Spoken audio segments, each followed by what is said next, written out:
सैटी films पर जाएं।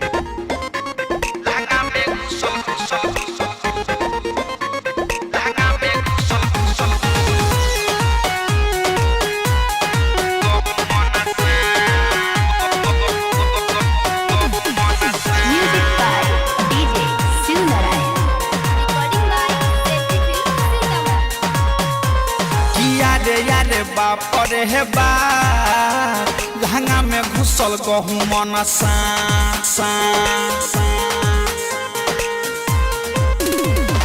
याद बाप रे हे बाप लहंगा में घुसल गहू मन सा लहगटा डर देह करे थर थर एकरा देखिए के भइल बाटे माथा खराब किया रे बाप रे हे बाप लहंगा में घुसल गहू मन सा किया रे बाप रे हे बाप लहंगा में घुसल गहू मन सा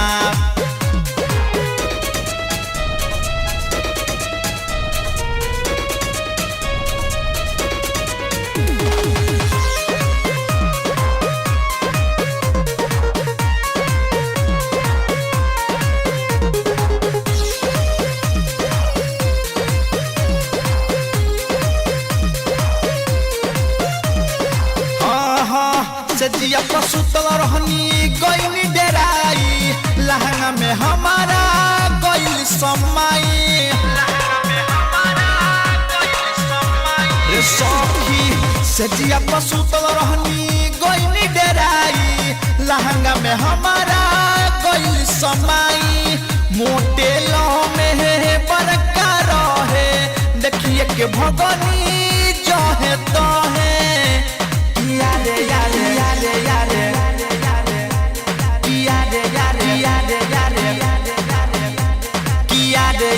बाप रे बाप लहंगा में घुसल गहू मन सा किया रे बाप रे बाप लहंगा में घुसल गहू मन सा लहगटा डर देह करे थर थर एकरा देखिए के भइल बाटे माथा खराब किया रे बाप रे बाप लहंगा में घुसल गहू मन सा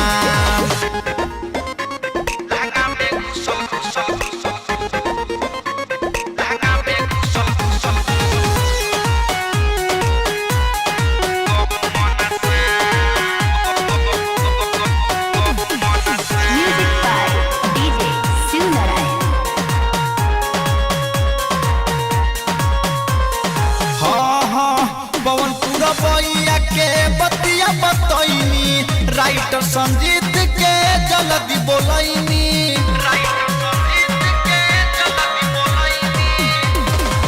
पवनपुर बइया के बतिया बतैनी राइटर संजीत के जल्दी बोलैनी अरुण मुकेश रंजित बारहे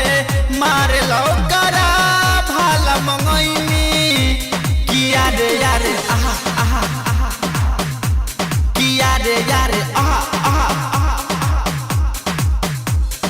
यारे यारे बाप रे बाप लहंगा में घुसल गहू मन सा किया रे बाप रे बाप लहंगा में घुसल गहू मन सा लागटा डर देह करे थर थर एकरा देखिए के भइल बाटे माथा खराब किया रे बाप रे बाप लहंगा में घुसल गहू मन सा।